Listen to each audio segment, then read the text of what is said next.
bukas at ito po yung asawa ko, si Noel. At ito po yung mga anak namin.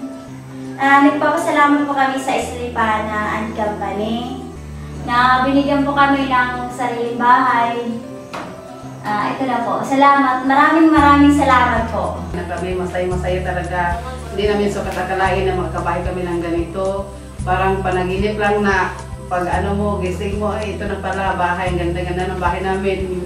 Hindi na kami makatira doon sa tabi ng dagat nga pag umuulan, mahangin na natakot na kami. Parang may phobia na kami basta. Pag may bagyo, hindi na masyadong nakakatakot dahil nandito na kami sa bahay na kami. Safety na yung bahay namin.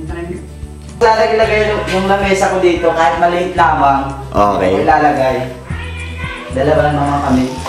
After Irlanda, there will be some people like yung magbibigay ng tulong. Tulad ng malaking bahay na this is not just a temporary house, permanent house na binigay niyo sa amin.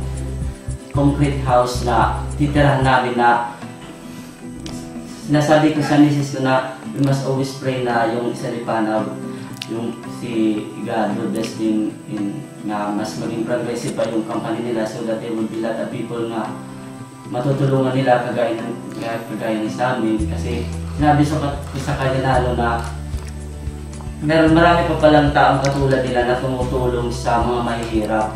Kasi hindi kami nagigit pero po sa kayong lumapit sa amin. Kaya malaking pagpapasalamat namin sa company niyo.